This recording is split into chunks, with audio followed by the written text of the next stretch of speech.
ultimately, we're a whole body system. We're not just the ovaries, right? And stress affects us on many different levels. Stress affects us in our digestion. Stress affects our microbiome, our gut biome, and our vaginal biome. Stress affects our other hormones in our body, like thyroid and insulin. Stress affects our neurotransmitters, like serotonin. Stress affects our immune system. And because stress affects all these other systems, and all of those other systems also communicate with our ovaries and with women's health, have to do with women's health. So ultimately, there's so many possible ways that stress could affect us as women because it's affecting all of these essential systems in our bodies.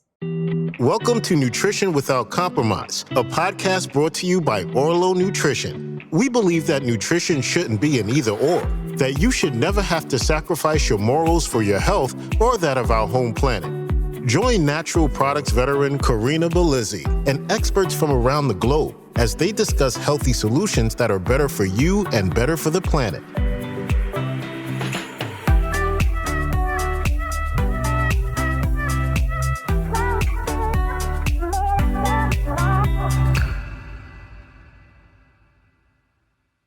Welcome to another interview episode of Nutrition Without Compromise. As we close Women's Healthcare Month, I am once again joined by an expert in this arena and one you heard from just last month as we wrapped up our coverage of stress in April. I'm thrilled to be joined today by Dr. Doni Wilson once again. Dr. Doni is a naturopathic doctor, certified professional midwife, certified nutrition specialist, and so much more. She is also the best-selling author of Master Your Stress, Reset Your Health. For more than 22 years, she has helped thousands of patients overcome health challenges and achieve wellness by using specific strategies that address the whole body and ultimately resolve the underlying causes of distress. Dr. Doni suffered from migraines for years, and she dove deep into that story in our last podcast episode. She helped to solve this problem and now helps women recover, as well as many others, with her recovery protocol. Dr. Doni brings awareness to the impact of stress on our health and how it is possible to recover from things like burnout and become more resilient, healthier, and ultimately lead a fuller life. You can find her blog, podcast, and it's called How Humans Heal, and her self-care program on drdoni.com. That is DOCTOR Doni, DONI. Before I bring her on, I want to remind everyone that this show is offered for informational purposes only. If you have specific health conditions, you'll want to connect with your healthcare provider to ensure that you get the right treatment for you. I'm so thrilled to be joined again by Dr. Doni, and here we go. Welcome to the show. Hi there. Good to see you. It's so good to have you again. Now, in our last interview, we dove deep into the topic of stress and we touched on its impacts in women's health because how could it not? It impacts all of our health. So I'm thrilled to have you back on now. And I think that's where we should start. How does stress impact women's health specifically? Well, the way I think about it is, and when I think about stress, by the way, it's not just psycho-emotional stress. Yes, there's definitely psycho-emotional stress for all of us as humans. And some of us also experience traumatic experiences early in our life and even in adulthood. So there is psycho-emotional stress as a factor, but there's also physical stress as a factor, whether that's from an injury, infection, or even toxin exposure. So when I reference stress, I'm looking at all of the ways that all the things we're exposed to as humans in our lifetime, and even from our parents' exposure to stress. And the thing we know for sure is that it's not about having zero stress. First of all, we're going to have stress exposure, and we have a built-in stress response that we actually need. So we want our bodies to have a healthy response to stress and then a healthy recovery from stress. The issue is when we're not getting enough of what I call anti-stress. If we're not getting enough recovery from stress, then we start to see the effects of stress in our body and on our health. And so what happens is, even if we just look at it from the stress hormones, so our main stress hormones are cortisol and adrenaline. Really, adrenaline is a neurotransmitter. So these are the cortisol and adrenaline is what helps us when we have a stress response in order to protect ourselves and get out of danger. And when cortisol and adrenaline come back to optimal, healthy functioning levels, they help us through the day with our daily activities and our daily functioning. So having optimal cortisol and adrenaline levels is really essential for our health, because it's when they become either too high or too low, like if they get stuck too high or too low,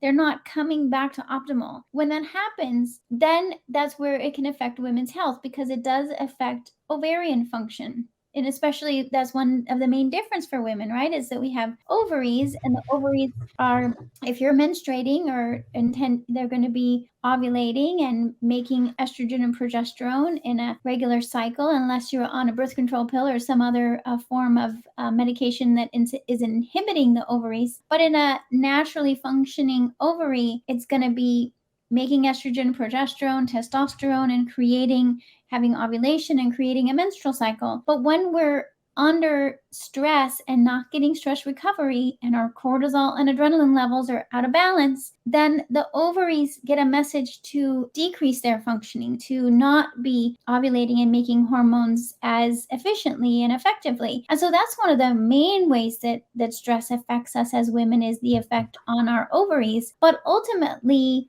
we're a whole body system. We're not just the ovaries, right? And stress affects us on many different levels. Stress affects us in our digestion. Stress affects our microbiome, our gut biome, and our vaginal biome. Stress affects our other hormones in our body, like thyroid and insulin. Stress affects our neurotransmitters like serotonin. Stress affects our immune system. And because stress affects all these other systems, and all of those other systems also communicate with our ovaries and with women's health, have to do with women's health. So ultimately, there's so many possible ways that stress could affect us as women, because it's affecting all of these essential systems in our bodies. So how is that different than how it might affect a man? Well, for men, I mean, still, it can affect a man's digestion, and then it can also affect men's hormone production, like testosterone production for men, and it can affect their immune system, nervous system. All of that is the same. So really, those aspects of it can be similar. It's the main difference,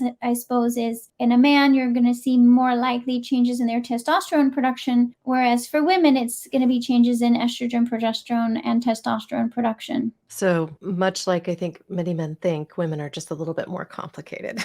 Yeah, it's a different kind of, it's just a different body and different hormones, different at different levels. I mean, men also have some estrogen metabolism going on, of course. But yeah, it's like a little bit, you're right. It might be, maybe I would say the word maybe complex, right? Mhm. Like, so it has a, there's some complexity to it, but it's also, I mean, I think that women's bodies have this amazing ability to sync with nature. And so Mhm. I look at it as, it's like a different plant, right? Like if we were just in nature, here's this one plant that responds in this way to stress, and the woman's body is just like another plant that responds in a different way to stress exposure. I was thinking about this in preparation for today's interview. Initially, I thought, well, heck, women go through two major hormone shifts in their life, puberty and then menopause. But that's Mhm. also not true, is it? Because many of us get pregnant, and there's massive hormonal shifts that happen during pregnancy, right? After pregnancy, during breastfeeding. So if we are procreating, we have a moving target for how our hormones are balanced. And I think that's part of why women's health issues are also unique. I mean, we experience our bodies in a different way. We have a monthly cycle that changes our nutrition balance because we lose blood and we lose iron and other nutrients with that. But that also benefits things like heart health because we're losing some of the excessive nutrients that we might build up as men. So I'm curious as we talk about this to just help us understand this one comment that Dr. Bill Harris made on the podcast just a couple of weeks ago. He said, there's one factor or three factors that we can't control for. You can control for nutrition, diet, lifestyle, all the stress that you experience and everything else, but you can't control your sex, your age, or your genetics, really, when it comes down to it. And so I'm curious, if we take that lens, if we understand that something like the health challenges we run into later in life, like heart disease, onset of early dementia, or things along these lines that can be really complicated, challenging to tackle, but also which seem to come on later in life. And we understand that women, we have a number one death cause of heart issues too, cardiovascular health issues. So we kind of see these things as silent. And I guess what I'm getting at is that there's this perception that women have generally that a heart attack or heart health is more of a men's issue. And we don't tend to discover that that's not the case until either someone in our immediate circle has a heart health issue, or we have now finished menopause and our doctor brings it up. So I guess the big question is, how do we better prepare ourselves for these moments in life? And how do we understand our postmenopausal health versus what led up to that moment? There's so much, right? There's so much in that. Like if we look at a whole woman's lifespan, there's so much we could get curious about and wanting to understand. I love that you're just bringing attention to it, because I think that so much of the time we just race through the day and we aren't even thinking, I'm in a woman's body. What kind of transitions is my body going through? And a lot of times we're even critical of, right? I think that there can be a lot of criticism of, what is my body doing? Why are my hormones changing? Why do I feel this way? Why didn't I realize this, right? I think that a lot of times women find themselves in like a place of either misinformation or lack of information, or just a lack of understanding their bodies. So I'm so glad to be able to talk it through and have this opportunity to say, like, I would even just start by being like, okay, you're living in a human female body. Okay, what does that mean? What is that? Okay, that means, yeah, we're going to have some changes in our hormones and potentially at different rhythms and times than male humans, and someone who has higher testosterone, right? They are going to have different patterns, or someone who might be on hormone replacement or birth control, of some sort. It's going to influence not just the menstrual cycle, but it's going to influence our energy levels, our mood, our sleep, the way we feel in our body, our focus. Like, it's sometimes I think with women's health, we think that it's only about the menstrual cycle. And no, those hormones, that estrogen, for example, affects us everywhere. Like, how many women go through pregnancy and postpartum or period and postmenopause, and they're like, holy moly, this estrogen is not just paying attention to my menstrual cycle. This estrogen is like taking over my brain and my sleep, my joints. And so realizing that these hormones are not just menstrual related, these hormones affect us everywhere. And I think that the more we can embrace our hormones, embrace what it is to have transitions in our hormones, and embrace just that reality, helps us to already become more aware of things like you're saying, like heart disease risk. Like, the more we can be aware of our bodies, we start to go, oh, how do I take care of myself now? Whatever now is for the listeners, how do you start taking care of yourself now in order to either prevent or reverse heart disease risk, dementia risk, bone loss, you name it, right? Diabetes, cancer. There's things we can do, and I just want people to know you can start at any point in time, whether you're 30 years old or 70 years old. There's so much you can do to reverse either something that already exists or prevent it. And I think that's where I come at it from women's health, is like, let's understand your body and what we can do to support it. And because when we give our bodies what they need to function at their best, to me, that's our best way to prevent all different health issues. Wow, it's complicated, complex. Mhm. I also want to help us just get to a space where we understand what resources might be available. So, like, for instance, you treat a lot of women. You help them on their health journeys, pre, post, menopausal, I'm sure with puberty as well. So I'd like to understand what types of things that you're really helping them with, and how much of it is directed, let's say, at diet versus lifestyle, if you were to put them in two buckets on a balanced scale. To me, it's really got to be both. I mean, a lot of times we're starting with diet because even just to realize, wow, what I'm eating has an effect on my ovary function and my hormone levels. Even postmenopausally, right? What we eat is going to affect our risk of various health issues. So yeah, I think starting with diet is a common place I start, to be like, okay, to me, balancing blood sugar levels is so important, because I'm always looking for what are the changes we can make that's going to have the biggest positive ripple effect, right? Like, if all the possible things you could do, I'm going to go for what is it that you could do that has the most positive influence on your overall health. And so that's why I think blood sugar balancing, because so many of us are reaching for carbs, or, snacking on carbs, or going too long between meals, and noticing those blood sugar fluctuations, or especially postmenopausally noticing blood sugar levels that are too high. It's very common for women after menopause to have insulin function go down and blood sugar go up, but that's also an issue for younger women too. So it's like just starting with, how do we balance our blood sugar by reducing sugar, eating just the right amount of carbs we need and not too much, and making sure we get enough protein and fat, right? It makes such a huge I'm difference. laughing because I just am reflecting on my personal journey. Every time I come through my monthly cycle, I always go to, I should have known,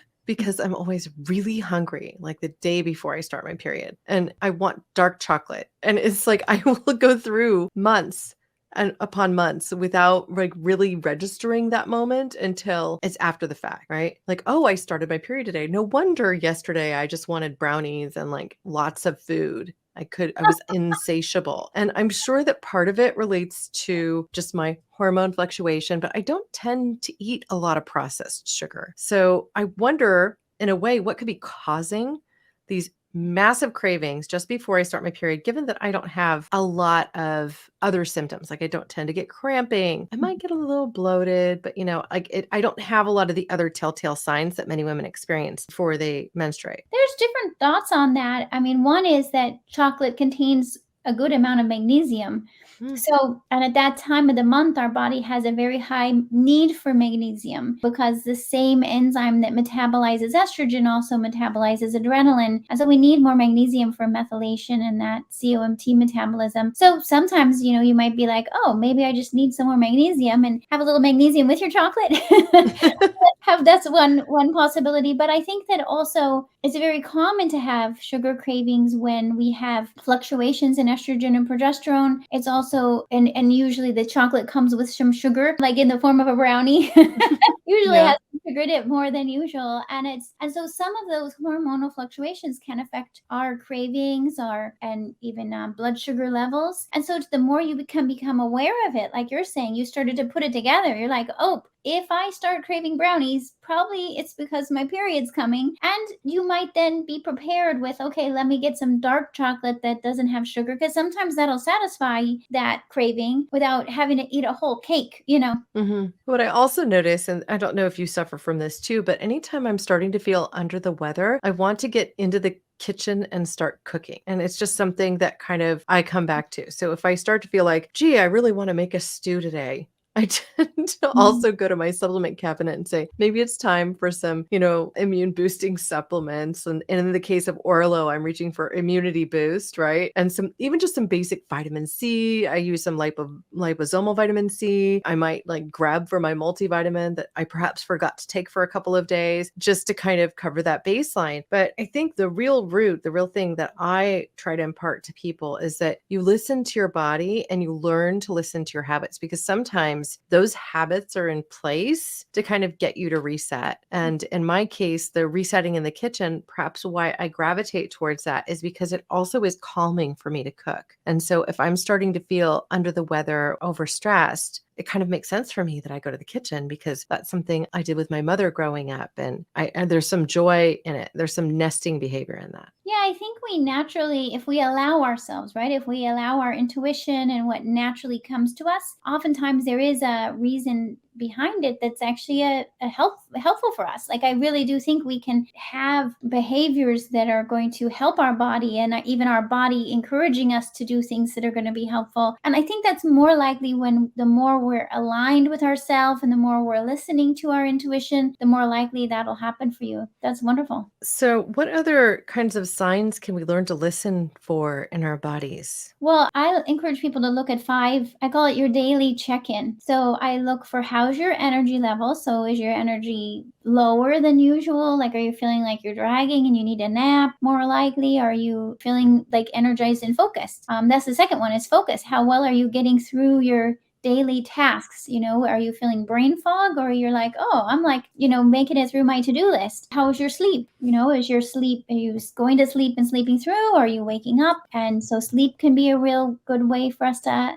get information from our bodies. Also, just, I say, your body in general, like, are you getting heart palpitations or pains, or even just, like, I was going to say, like, shaking or anything. You can see any kind of symptoms you get in your body, let alone the fifth one is your mood. How are you feeling? More anxious? Are you feeling low mood? How's your mood doing? So I like to check in those 5 areas. I find that really helps us to get a sense of, like, hey, what is my body trying to tell me here? Well, I have a daily practice that I find immensely helpful, and I'll just share it with the audience here. I really love to stretch in the morning, just laying flat on my back in bed and just like feel as tall as I can feel and move my arms out and move my legs down. And I'll feel like the little pops in some of my joints as I do this. And then I just kind of run through a mental check as I kind of work my consciousness up my body, from my toes to my head. Yeah. And I find that when I do that, it's both centering, I'm checking in with myself, and it doesn't take more than a couple of minutes. It's just part of my wake up, right? And, it's interesting because I interviewed a while back Tina Muir, who's a marathoner. She's a former elite athlete who competed for the UK. And she does these together runs where she will spend an hour running and do a multi-mile run. And she's just talking to you while she's running, like she would a jogger that's running alongside her if she was going out with a friend, right? This is something she started doing during the pandemic. And she has people do a check-in with nature. And so touch the ground, touch a leaf, do something like that, and then check in with their bodies as they're moving. Like, do you feel stiff? How's your head? Are you feeling stiffness throughout your body? Here's what I'm experiencing.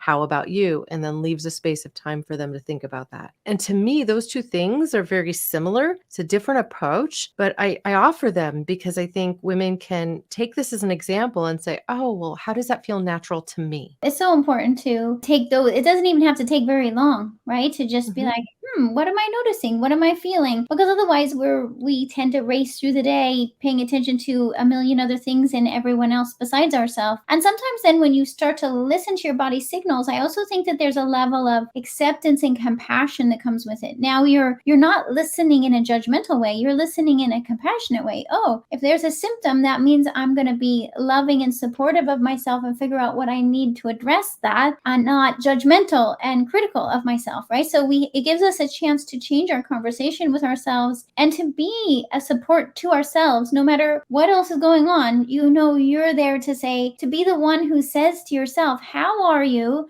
and what do you need? And you can count on yourself to do that. And then you start to build this confidence and trust in that relationship with yourself. Oh, I love that. Another tip I like to share, this came from my massage therapist. I have a tendency, because I work at the computer all day, so your arms are out in front of you, right? And then when you're cooking food, your arms are out in front of you. And when you're driving, your arms are out in front of you. We spend so much of our day with our arms out in front of you. And I also have breasts, so that's pulling on my shoulders. That's out in front of me. And so she just tells me, every time you walk through a doorway at home, she's like, I understand you don't have to do this in public. It might be weird there, but every time you walk through a doorway at home, just let your hands kind of go to the frame of it and just let yourself kind of lean forward and stretch across your body that way. And what this practice did for me was help to relieve tension, which sounded counterintuitive, but right along my scapula, because that's where I would hold all these knots from, again, having my arms out in front of me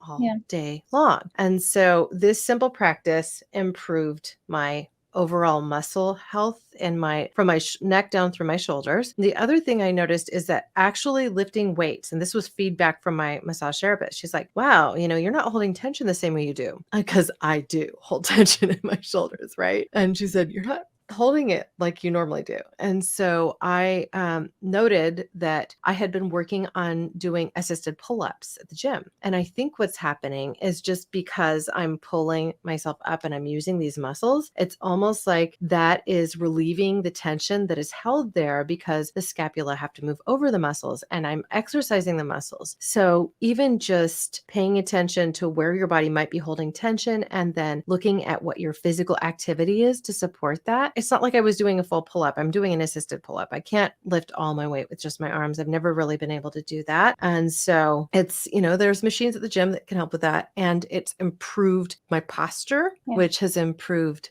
my overall health. So It's so true. I love that. And I love just emphasizing you can start in small increments. You don't just say, oh, I can't do a pull-up, so I give up. It's no, how do we relax the muscles that have been decompensated and then retrain them into doing a healthy functioning. I call them these ones back here are the computer muscles, and then up in here are the phone muscles.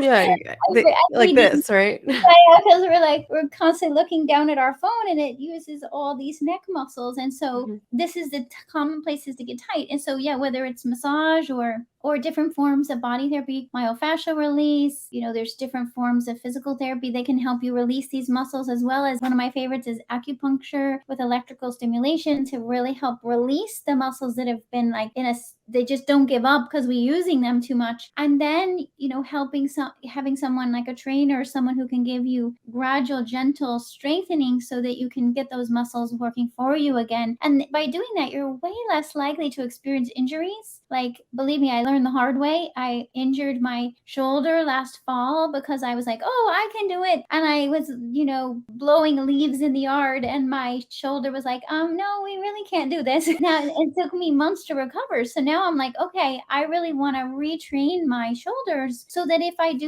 need to lift something, even if it's groceries at the store, I don't want to end up injured. And so the more I think that as women, we can learn, how do I create core strength and joint strength and muscle strength without having to, it's not like you have to be committing your whole day and going extreme with that either. There's ways to do it in small increments that can really make a big difference in your health. So true. Now, I know we talked for a moment about magnesium, and as it stands in your book, you write about healthy fats supporting your health. Given that we have Orlo as the presenter of this show, I know that you recently received a package. I'd just love for you to talk for a moment about how omega-3s overall support women's health. Sure. I mean, that's the thing is, I don't know how many listeners this is true for, but I know, like, when I was originally trained as a nutritionist, this is back in the 90s when it was like, you're trying to avoid fat. And it was such a contradiction to me because I was also learning about essential fats, which is what's,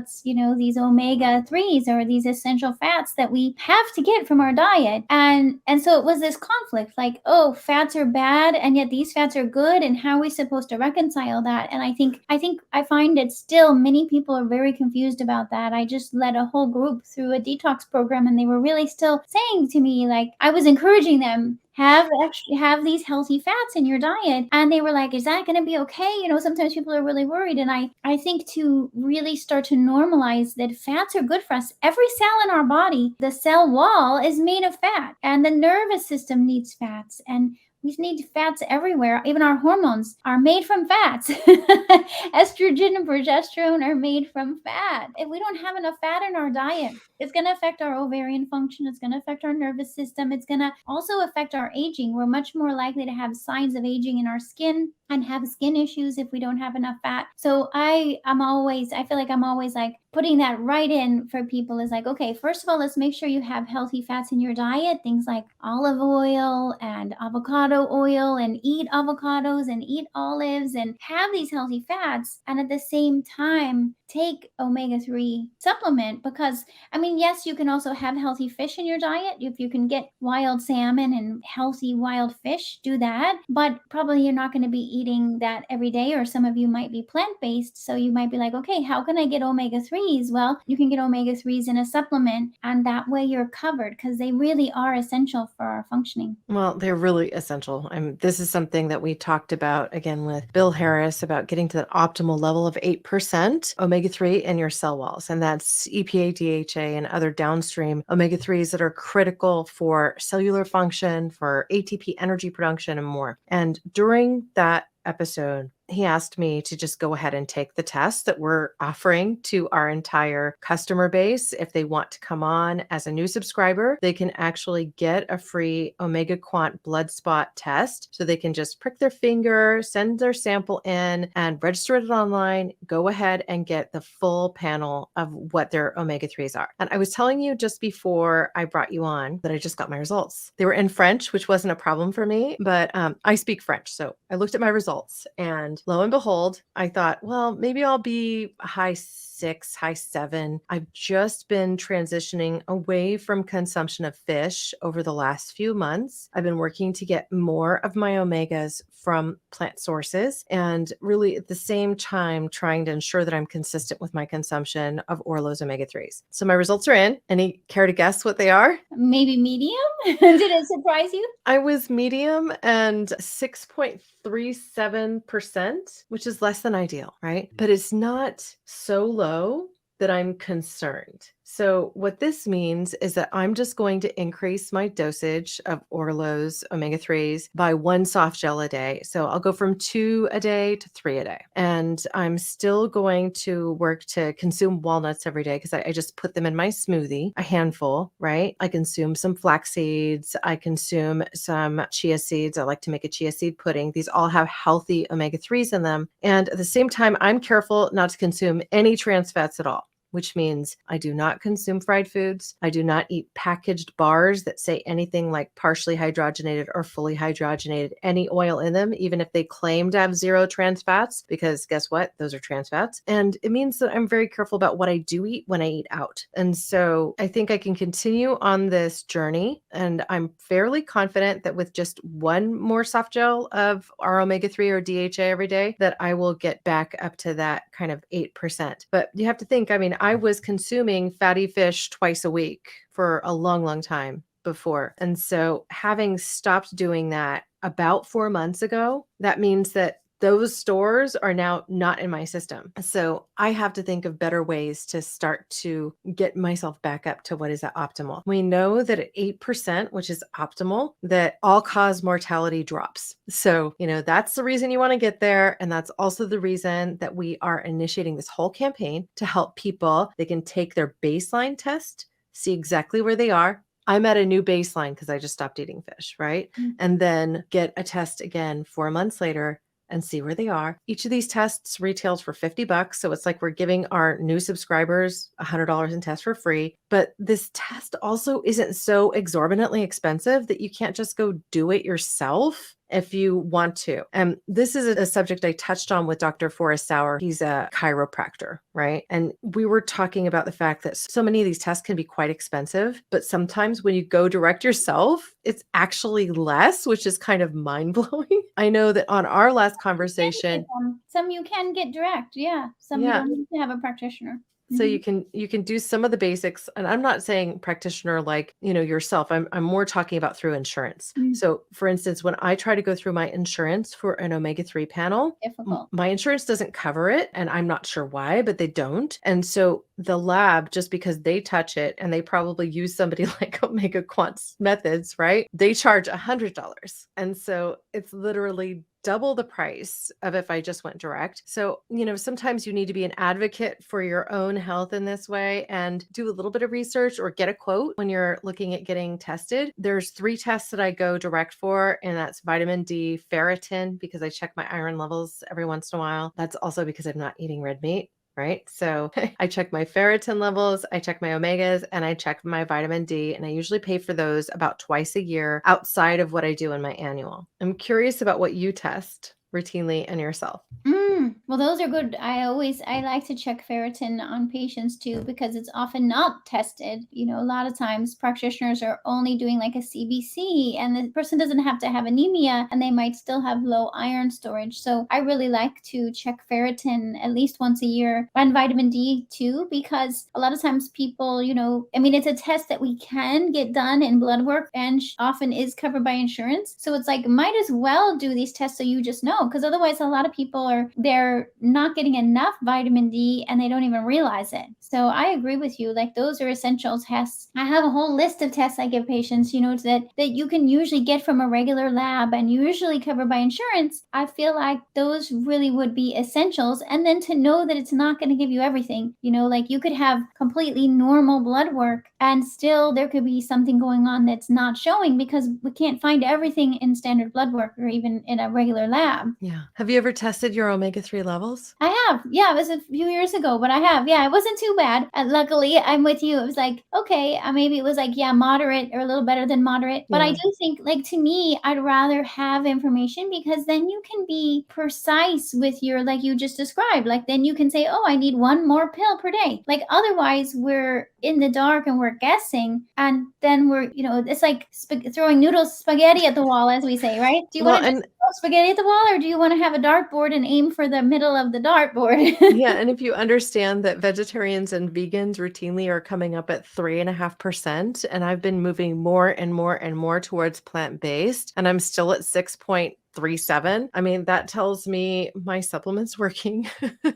Yeah. It's hard to be vegan. And I know that a lot of people that are walking that path to be more and more plant-based, they face the same struggles. You have to make sure you're getting vitamin B12. You have to make sure that you're getting enough iron, especially if you're still menstruating. Iron helps you build strong bones. It's not just for your blood. I mean, there's all these things that you have to consider. And, I don't do organ meats at all. And there's like the animal-based meat doctors out there that are saying things like organ meats, for vitality. And especially if you have hypothyroidism, which I have, you should, go on a carnivore diet, just the polar opposite of what I want to do. So I'm curious to know what your opinions are about some of these more extreme diets as they relate to women's health. Well, and that you reminded me that the couple other blood tests that I always recommend people do, especially if you're plant-based, you have a more plant-based diet. But really, I recommend this for everybody every year, is to check homocysteine and methylmalonic acid. Right. Because when you measure B12 in the blood, it's just showing. And if you measure folate in the blood, it's just showing what's floating through the bloodstream. It's not showing us how well are you actually metabolizing and what are your needs for B12 and folate. So I really encourage people to not just go by a B12 and folate level in the blood. To me, those are pretty much useless tests. I would definitely want to see homocysteine, which is a part of the methylation cycle, and it gives us a much better sense if you need more B6, B9, and B12. And the methylmalonic acid tells us if you need more B12. And when I work with patients who are either vegetarian or vegan or highly plant-based, that's definitely, I'm like, okay, let's make sure you're getting enough of these nutrients, because it's possible. I have patients who are fully plant-based, and it's possible to get the right nutrients, and it's possible to get enough fats and enough healthy protein, but it does take more of a concerted effort. You have to be more aware of which foods are you choosing in order to get those nutrients, and if you're not getting those nutrients in your diet, taking supplements to add them in, and then monitoring to make sure you're getting the right amount of those supplements to maintain those levels.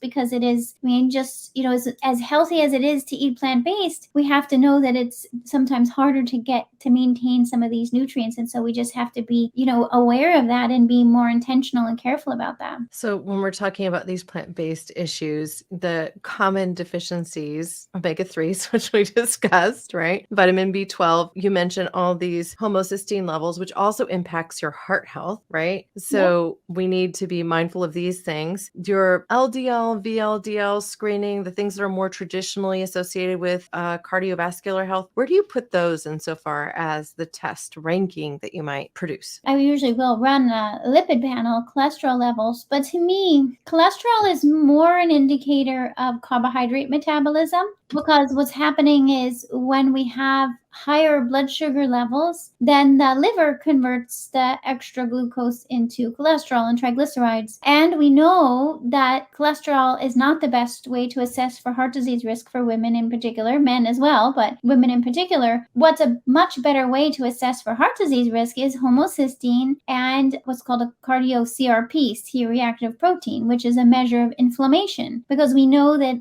what happens is when we have inflammation in the blood vessels and oxidative stress, then the cholesterol and the plaques develop, but it starts with inflammation and oxidative stress in the blood vessels. So really, for preventing heart disease and for me to get a sense of what is my patient's heart disease risk, I want to see what is their inflammation level, what's their oxidative stress in their blood vessels, and I start working on that. And if they have high cholesterol, then I'm thinking, how's their thyroid? Because thyroid also affects cholesterol levels. And how's their insulin function? And if I can help with insulin function and blood sugar levels, almost always the cholesterol and triglycerides come down. Again, it's, yes, I pay attention to cholesterol, but to me, that's not the best way to really assess for heart disease risk. We got to look at the whole picture. Well, I love that. Now, what would you say to the avid exerciser that thinks that their cardiovascular health will be just fine because they run a lot or they do cardio? Well, that relates to your other question before. Like, sometimes we go to these extremes with diet or with exercise, and I tend to try to teach people balance and moderation, and really, again, coming back to our conversation about listening to your body,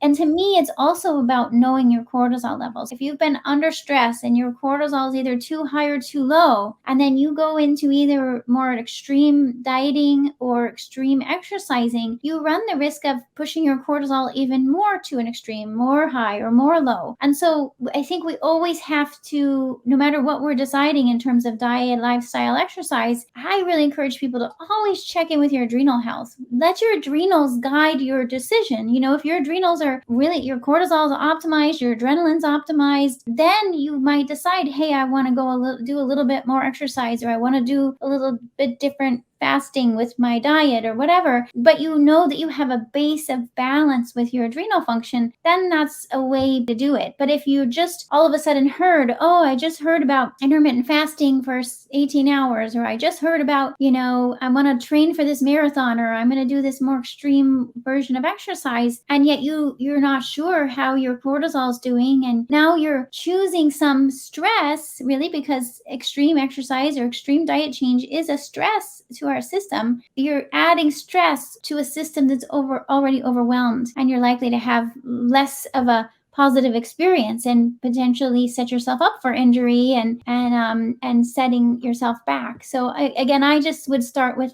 let's make sure your adrenals are doing well first, and you've got a good base and balance, and then you can go in increments toward, oh, I want to try this. Or I like how you even said you're making changes toward a plant-based diet. It's not like you just overnight go there. Our bodies do much better with gradual change. Well, and I'm trying to measure things along the way to ensure that I don't end up in health collapse.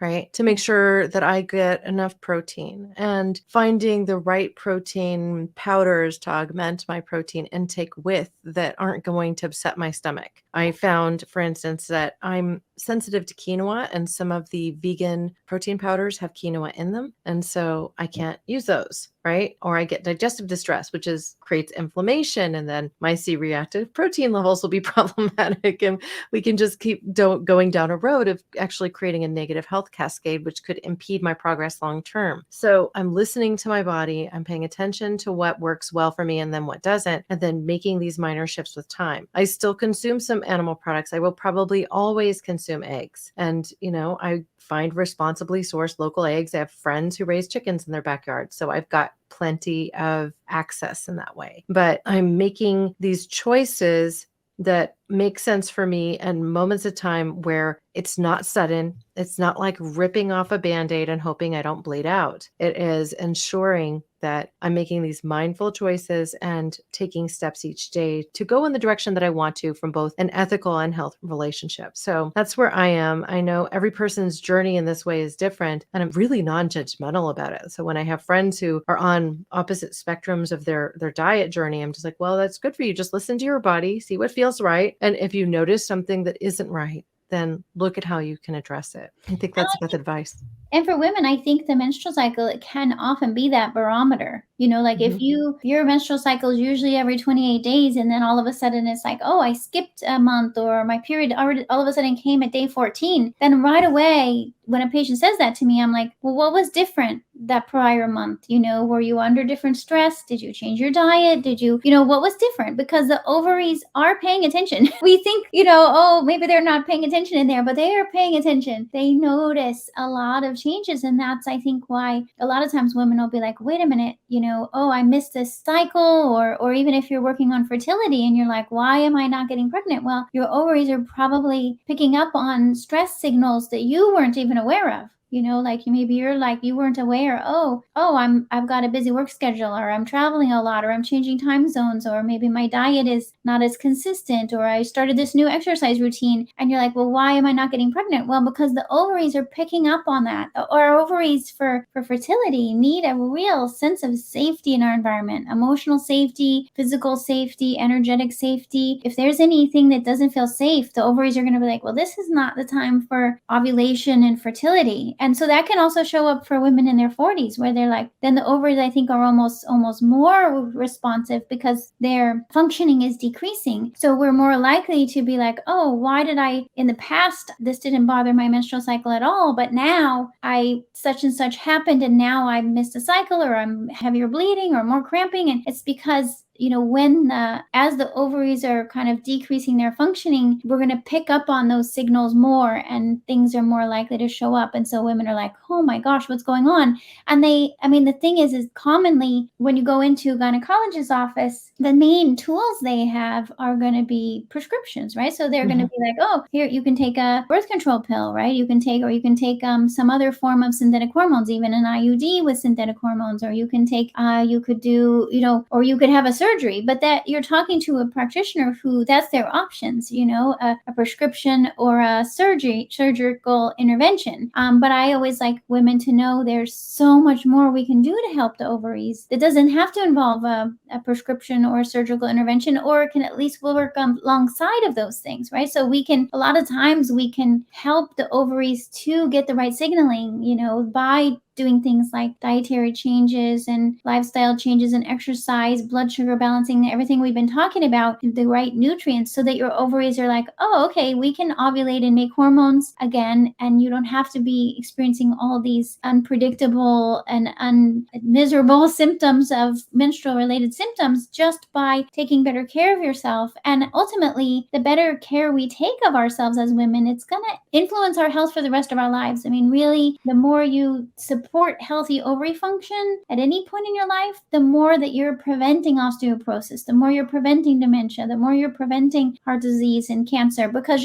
those same ways that you support your ovaries are actually supporting your whole overall health. Well, I want to make one comment here, because I did mention the fact that I check my ferritin levels a couple times a year. Mm-hmm. The reason I do that is specifically because I used to have very, very heavy periods. And so my levels of ferritin would drop quite a lot. I would be somewhat close to anemic, right? And so I just didn't have enough iron. And it wouldn't matter that at the time I consumed a fair amount of animal products. I just would lose a lot of it. Right. And what I learned was that when I supplemented with iron, that my periods got lighter.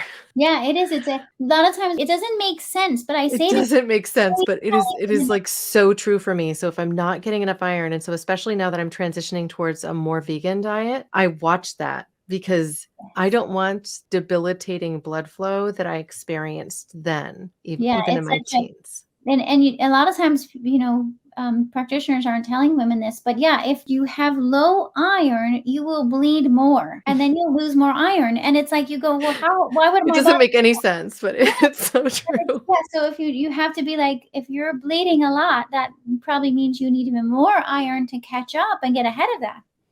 And so now when I get consistently enough iron, my flows are just a few days as opposed to 7 or 8. And I hear horror stories about women going through menopause and just having a lot of blood flow. I'm 46 now, so those days are they're not as far in the future as they once were. So far, my cycles are the same. I'm about every 28 days. I don't seem to have symptoms of menopause yet. I'm hoping that that remains the case and that I don't have debilitating hot flashes or cramps or anything like that. But if it happens, I feel like I've got tools in my tool shed. I know that I can go to magnesium to support things like cramping. I know that I can increase my iron intake to hopefully help stave off some of the insane blood flow that comes to many women in menopause. And I know that there are naturopathic doctors like you out there that can help support my journey. I wanted to point people before we wrap to your website because I love the test that you have to find out what kind of a stress person you are. I'm not surprisingly a stress magnet.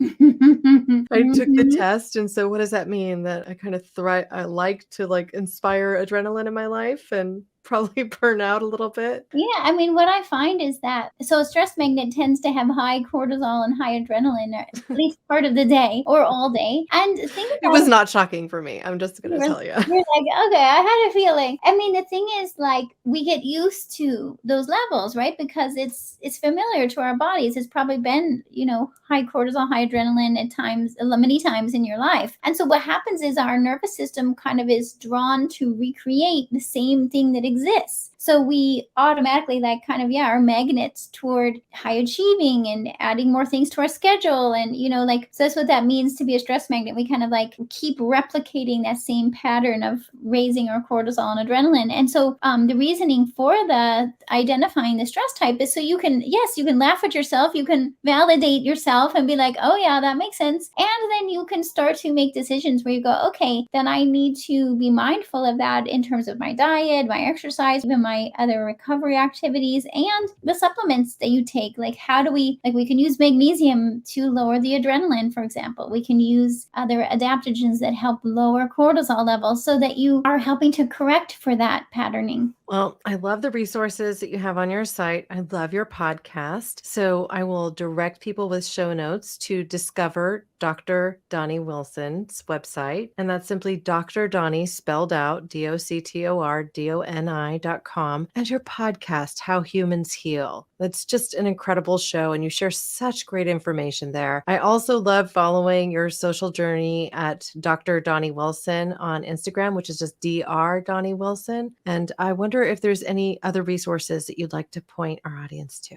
Thank you so much. That's a great place. You can find most everything I'm sharing on my website and on social media. And yeah, I'd be happy to hear from anyone. If you have any questions about stress-related issues, diet, women's health in general, these are all areas that I love to help people with. So I'd love to hear from you. Yeah, and you're able to operate across state lines to at least do some coaching, correct? Yes, I have patients around the world. I mean, really, I'm helping people by, phone and Zoom. My practice is really specialty practice. So even though I'm trained and licensed to offer primary care in certain states, really, I tend to specialize in helping with these things we've been talking about, where people are just not finding answers and needing more help, so that I can guide them from wherever they are. Yeah, I love that.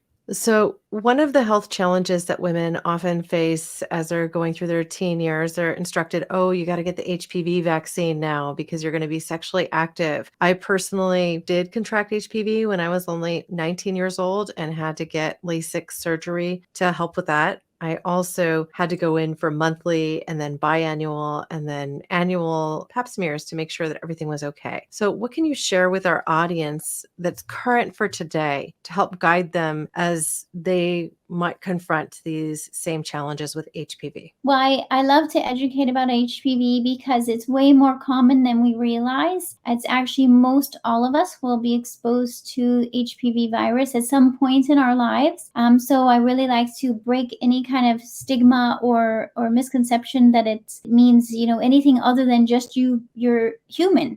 We're going to come in contact with HPV, and the vaccines only cover for certain types of HPV. There's actually over 100 different types of HPV, and some of them are associated with cancer risk for both women and men. Vaginal cancer, well, of course, this is for women, vaginal cancer, cervical cancer, also anal cancer, penile cancer, and oral cancer, like throat cancer. And the thing about it is that the rates of people finding out that they have HPV are increasing because around the world, more doctors are testing women for HPV now than ever. And in years past, women would go for a pap smear and they might only test for HPV if that pap smear was abnormal. But now it's becoming standard practice that when you go in for a pap smear, they are also testing for HPV. So more women are finding out that they're HPV positive when when in the past they may not have known. And the thing is that you can be positive for HPV, and what we know from current research is that we should be able to clear that virus. So the virus, the body, the immune system, separate from having a vaccine, the immune system can help fend off this virus. And even 90%, they say, of people can clear the virus within 2 years of it being positive. The thing is that means that oftentimes women are going in for a pap smear, finding out that HPV is positive, and then the doctor's saying, well, just let's wait and see. Come back in a year and see if it's gone. And a lot of women are like, wait a minute, you're telling me I have a virus that could potentially cause cancer, and I'm supposed to just sit here and wait and see if it causes cancer? And a lot of women are like, I'm not willing to do that. I want to do something about it. And the doctors will likely say, depending on where you are in the world, I work with women around the world, so I hear all different opinions from different doctors. They will likely say there's nothing they can do because there's no medication that can kill HPV virus. Even if they need to do a surgical intervention to remove abnormal cells, it still doesn't kill the virus. Right. It could have come back. That's why I had to get checked so frequently, right? At first it was monthly, and then it was every 6 months, and then it was every year for a long, long time. And so Now my medical provider says, oh, take it once every 3 years because you've been okay for so long. And I'm like, no, I need to get it annually. And yeah, I fight for that. So you yeah. need to know your health journey. And in my case, because I did have this in the past, I need to advocate for that. Yeah, I do encourage women to advocate and to know that there's so much more we can do to help your body protect you from this virus. So I want women to know that it's just, it's not the end, of the road when you get, like if you find out you have HPV positive, and even if there's abnormal cells and that's all your practitioner's offering, please know that there's so much more that I can do and that other practitioners like me can offer. I mean, it just so happens that I've been helping women for really like 25 years to help them to address HPV. And what I find is that there's so much we can do to prevent cancer from HPV, and really we can help your body to protect you from HPV. So if HPV is not going away, because sometimes I'm talking to women who've had HPV positive for 6 years, or it comes back, keeps coming back, and they're like, I'm tired of going through all of these procedures multiple times a year. And so then I'm working with, sometimes complex cases. But what I'm seeing is when we implement the protocol, including some of what we were talking about in this conversation today about helping women to recover from stress, get their cortisol, adrenaline optimal, get their digestion and microbiome healing, get their immune system and their nutrients, if there's nutrient deficiencies, get them addressed, then your body can protect you from this virus, and then it's going to go to negative and stay negative. And so that's really my message, is like, by taking good care of yourself, you can take care of this virus. You can get it to leave you alone and not be in constant fear of HPV related cancer. Well, I love that. I mean, I again have been religious about testing for this very reason, because it was scary at 19 to learn, oh, well, not only could this impact your ability to live, because it could create cancers, it could impact your fertility. And when we went in to take care of it surgically, because I had abnormal cells, they were concerned that there might be some on my cervix, and that could impact fertility long term. Thankfully, that wasn't the case, and my recovery was pretty smooth, but for a lot of people, it isn't.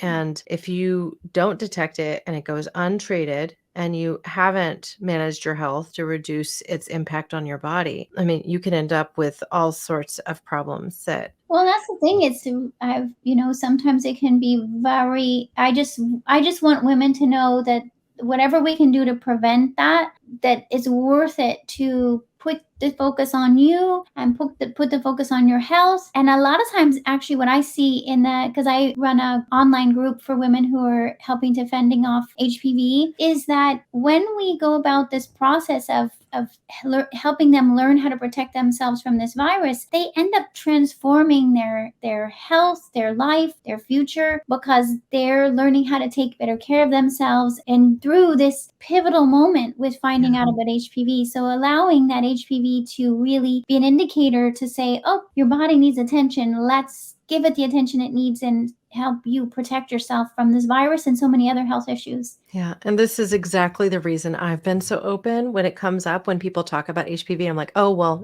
I had it. And at 19. And at the time, I was told by the doctors, to my surprise, at least 60% of the sexually active population has this in some capacity, has one of these at least. And I'm looking at them going, how come I never heard of it before now? People talk about herpes. They don't talk about this. Yeah. Well, thankfully, we're talking about this today. And, putting your health in your hands is where it should be. And then finding an advocate like Dr. Doni to work with if you run into health challenges, I think is absolutely critical. Thank you so much for your knowledge on this and your hard work. The group that you operate, is that on Facebook? Is that what I heard? There is a Facebook group called HPV Healing Resource. So you can, that's an open to the public Facebook group. And then I also run a free live workshop like every 3 months. And you can find that through the group, the Facebook group, and also through my website. You can sign up and then come to the workshop where I'm really teaching you, everything need to know about HPV and how to protect yourself from it. And then I have a